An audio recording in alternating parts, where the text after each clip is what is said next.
What if I told you that life isn't a journey, but a battlefield? And every single day, whether you know it or not, you are in a fight. A fight against distraction, against weakness, against the voice in your head that says you can't do it. Most people walk onto this battlefield completely unprepared. They get knocked down by the first obstacle and never get back up. But listen, it doesn't have to be that way. There is a different path, a warrior's path.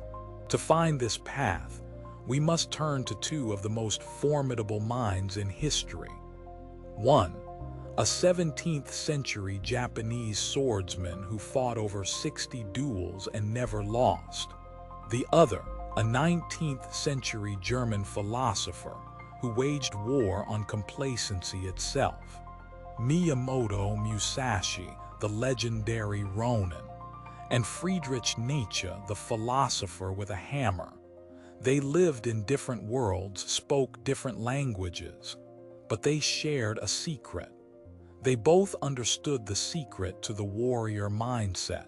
And today, we're distilling their wisdom into 9 unbreakable rules for the modern warrior. So listen up, this isn't just theory. This is your battle plan, so sharpen your mind. The first rule is the foundation for everything else. Rule number 1, forge your own path. Musashi famously wrote, "Do not seek to follow in the footsteps of the masters, seek what they sought." We see successful people and our first instinct is to copy their exact steps, their morning routines, their business models. But that's a trap. That path was theirs, carved out by their unique struggles, their own personal demons. To follow it blindly only makes you a shadow, a second-rate copy. Nietzsche had a name for this, the herd mentality, the tendency to blindly follow others even if it's right off a cliff. The warrior resists this. They seek what the masters sought, truth, excellence, power. But they forge that path on their own terms. Your path must be your own. Which brings us to a strange and powerful concept. Rule number 2, master the void. Musashi's final book was called the Book of 5 Rings, and in it, he speaks of the void, not as nothingness, but as a state of pure potential, a mind uncluttered, ready for anything. Nietzsche stared into a similar void when he declared that God is dead. He saw a world without prescribed meaning which terrified most people. But for Nietzsche, and for the warrior, this void isn't a crisis. It's a canvas. When there are no pre-written rules, you get to write them. You must empty your mind of what you think you know, of the baggage of other people's opinions, so you can finally see the battlefield clearly, to see the winning move. But seeing it is one thing, acting on it is another. This leads to rule number 3, cut through all distractions. Musashi's entire life was a practice in focus. In a sword duel, a single moment of distraction means death. There is only the opponent, the sword, and the cut. Everything else is noise. Our modern world is an engine of distraction. Notifications, endless scrolling, the constant pressure to have an opinion on everything. Nietzsche saw this coming. He warned of the last man, a creature of pure comfort and distraction, one with no great goals, no fire, no ambition. The warrior mindset is the antidote. It means identifying the one thing that matters right now, your duel, and cutting away everything else, your phone, your excuses, your fear. Focus isn't a skill you learn. It's a brutal act of elimination, which is why you must obey rule number 4, embrace constant hardship. Nietzsche's most famous statement is a warrior's creed. What does not kill me makes me stronger. Not what is easy, not what is comfortable. What does not kill you? Musashi lived this. He didn't live in a palace. He was a ronin, a wanderer. He slept under the stars and fought for his life. He deliberately chose a hard life because he knew that pressure forges steel, while comfort makes you dull, brittle, and weak. We spend our lives running from discomfort, from failure, from pain. The warrior, they run towards it. Every difficult project, every failed attempt, every moment of struggle, that is your training ground. That is where real strength is forged. You don't just tolerate hardship, you actively seek it out.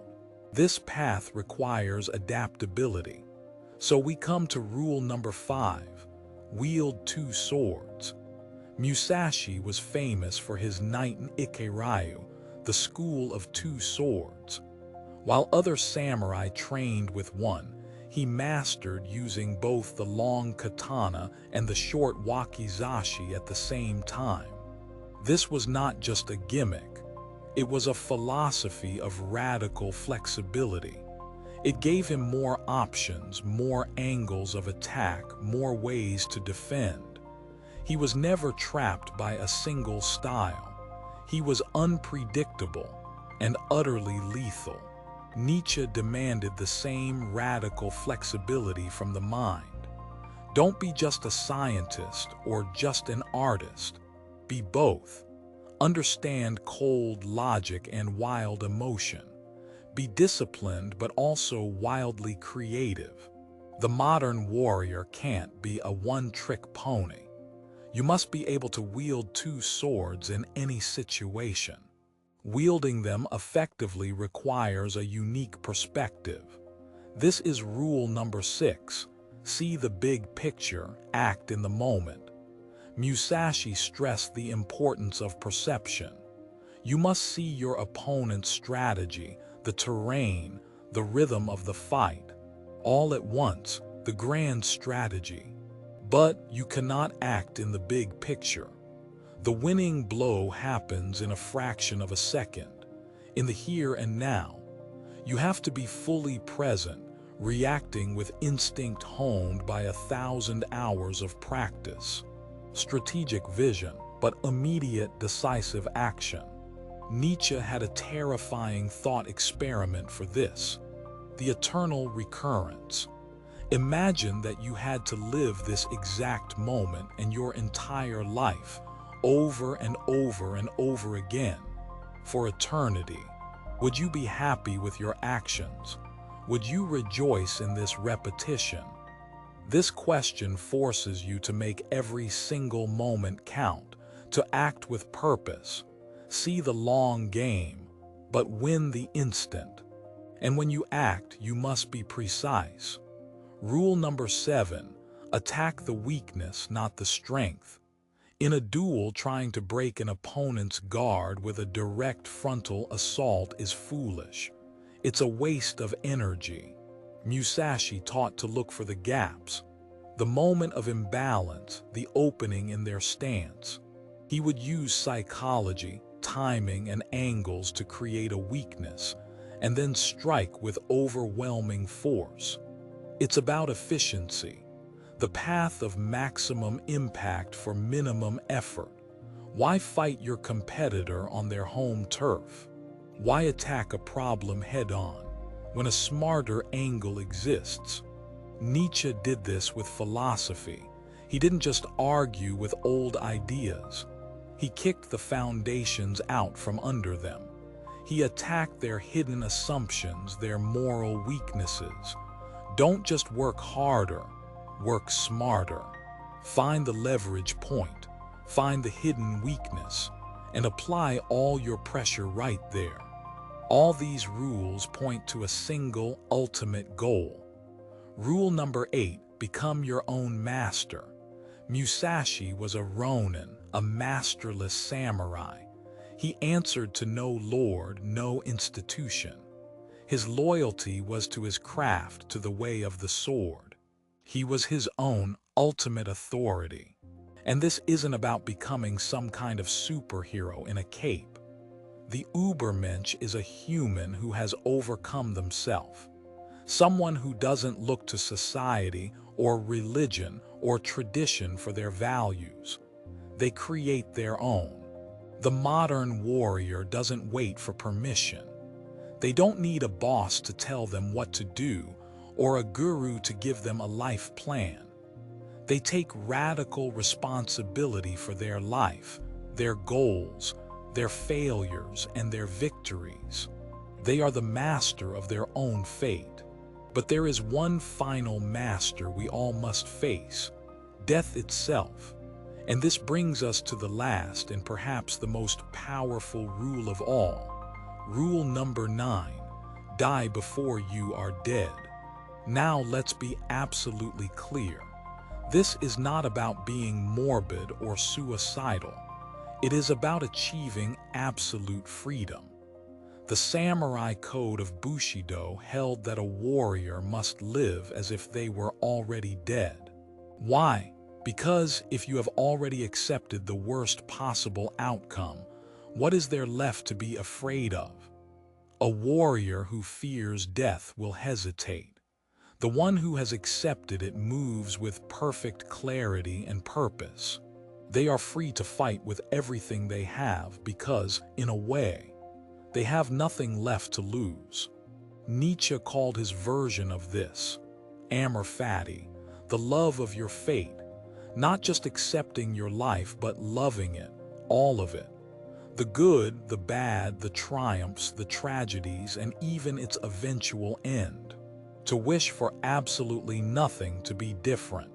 When you can look at your entire life, the pain, the joy, the struggle, even its end, and say a powerful yes to all of it, you become unstoppable. You are no longer fighting against reality. You are a part of its relentless force. This is the ultimate source of a warrior's power. So let's review the battle plan. 1. Forge your own path. 2. Master the void. 3. Cut through all distractions. 4. Embrace constant hardship. 5. Wield 2 swords. 6. See the big picture, act in the moment. 7. Attack the weakness, not the strength. 8. Become your own master. And 9. Die before you are dead. This is the synthesis of Musashi's sword and Nietzsche's hammer, a complete philosophy for action. These 9 rules aren't a checklist you complete once. They are a mindset, a lens through which you see the world, a constant practice. It's a way of being. It's a fundamental shift in how you view your reality. You stop seeing the world as a place that owes you comfort and start seeing it as an arena that demands your strength. You stop being a passive spectator in your own life and become an active combatant, a warrior. You learn to cut through the noise, to master your craft with relentless focus, and to apply pressure where it matters most. You turn obstacles into fuel and fear into freedom. This is the warrior mindset. It's not about fighting other people. It's about conquering the only opponent that truly matters. The weak, hesitant, and distracted person you were yesterday. It's about conquering your own limitations. So remember, the question isn't whether or not you're on the battlefield. You already are. The only question is, are you prepared to win?